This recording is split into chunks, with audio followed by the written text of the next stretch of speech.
E se a nossa maior força não viesse do sucesso, mas do fracasso?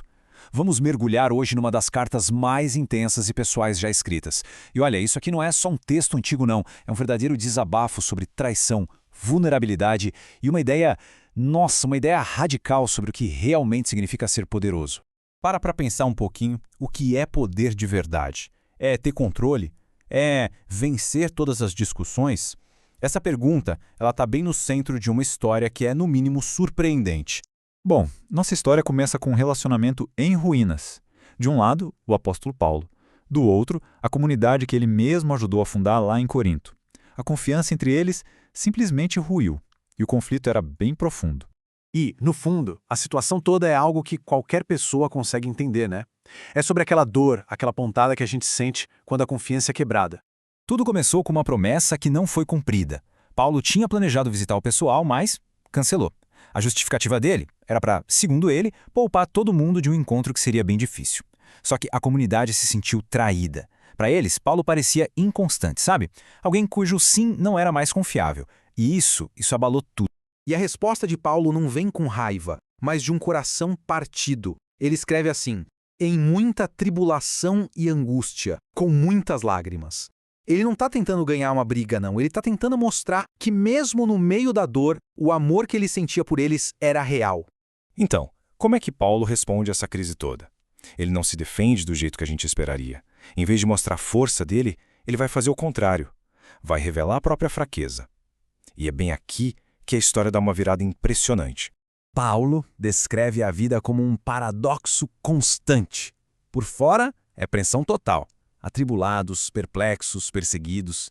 Mas por dentro, acontece algo surpreendente. Não angustiados, não desanimados.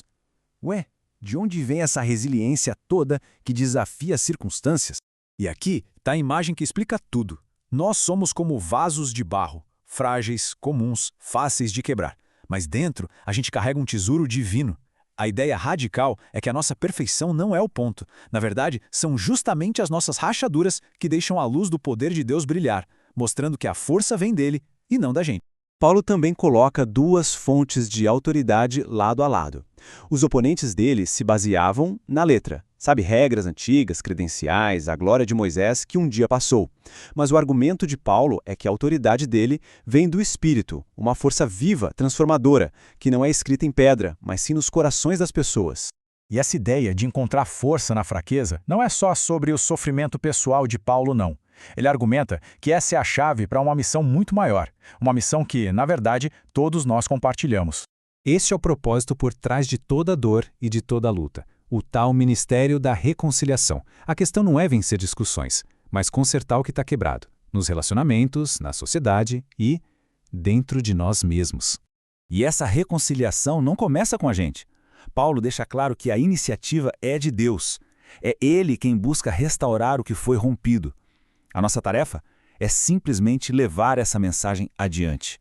E isso muda tudo, muda a nossa identidade. Se a missão é a reconciliação, então nós nos tornamos embaixadores. A gente não está mais aqui defendendo o nosso próprio ego ou a nossa reputação, mas representando uma causa muito, muito maior.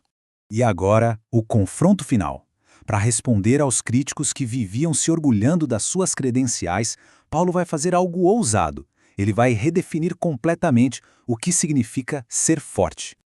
Enquanto os oponentes dele listavam os sucessos, Paulo apresenta um currículo, digamos, bem diferente. É uma lista chocante de sofrimento. Espancamentos, naufrágios, fome, perigo constante. As credenciais dele são as suas cicatrizes. O que nos leva a uma pergunta bem óbvia, né? Em que mundo isso é motivo de orgulho? Por que ele escolheria se gloriar justamente nas suas fraquezas, nos seus sofrimentos? A resposta dele vai mudar tudo de novo. E aqui está a revelação. Paulo conta que ele implorou a Deus para remover um tal de espinho na carne, uma fonte de dor que não o deixava em paz. A resposta não foi a cura, mas uma perspectiva completamente nova. O poder de Deus não se manifesta apesar da fraqueza, mas através dela. A fraqueza vira o palco principal para o poder divino. E essa é a conclusão lógica de Paulo. Pensa bem, se o poder de Deus se aperfeiçoa na fraqueza, então ele não vai mais esconder ou lamentar suas fraquezas. Pelo contrário, ele vai se gloriar nelas, porque elas se tornam o ponto de encontro com o poder divino. E tudo se resume a este paradoxo incrível, porque, quando estou fraco, então sou forte. A verdadeira força, então, não é a ausência de fraqueza, mas o que acontece bem no meio dela. Depois de toda essa defesa intensa, de toda essa teologia profunda, a carta termina com um apelo simples, quase terno. O objetivo final de Paulo não era ganhar a discussão, era restaurar o relacionamento. Ele pede unidade e paz. No fim das contas, era sobre isso o tempo todo. E assim, a gente volta à pergunta lá do início. Depois de tudo isso, a questão não é só para Paulo, mas para a gente também. E se a nossa maior força estiver escondida exatamente onde a gente se sente mais fraco? Onde é que estamos procurando o nosso poder?